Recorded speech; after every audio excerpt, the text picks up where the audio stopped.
বছরের সব মিলিয়ে সময় পাই ১ মাস। তাই বেড়াতে তো যেতেই হবে। তাই আমরা ডিসাইড করলাম যে আজকে নানু বাড়ি যাব। সবাই মিলে অটোতে উঠলাম, নানু বাড়ি চলে আসলাম। অনেক ভালোই লেগেছিল সবাই একসাথে। আর এই ব্লগটি আপনাদের সাথে শেয়ার করব।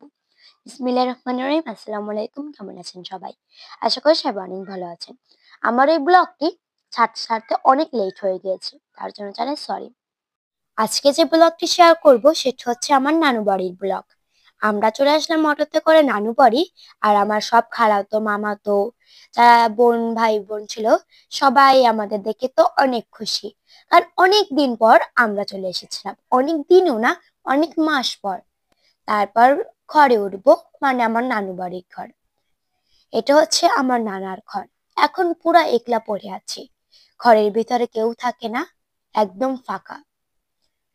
আগে তো সবাই থাকতো, আমার নানা নানি। আর এখন কেউ থাকে না, কারণ আমার নানা তো আর বেঁচে নেই। আমার পিছনে যে খাটটি দেখতে পাচ্ছেন, এটাই শুয়ে থাকতো আমার নানা।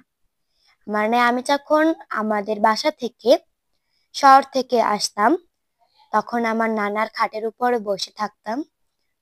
কারণ নানা একটু মাঝে মাঝে অসুস্থ থাকতো, তাকে দেখতে আসতাম, বেড়াতে আসতাম।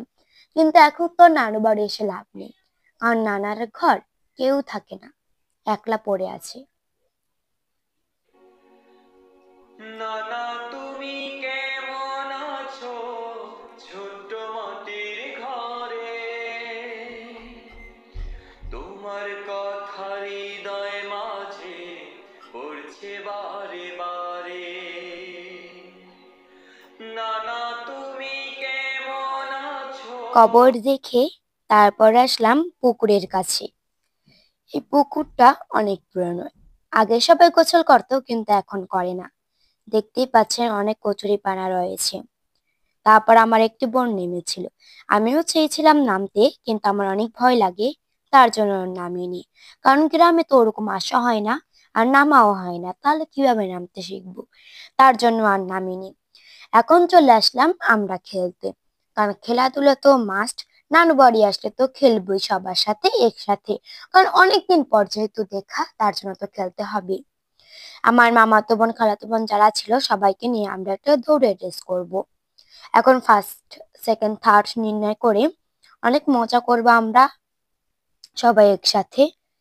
আসলে অনেক দিন পর একসাথে থাকলে সবাই বোনরা ভাই বোনরা, যে মজাটা হয় আসলে অনেক ফান। এবার আমরা সাত চারা খেলবো সবাই মিলে, যারা বড় বড় ছিল। এখন তো আগে যাদের সাথে আমরা দৌড়ে রেস করেছিলাম তারা তো ছোট ছিল, এখন বড়দের সাথে একটু সাত চারা খেললাম।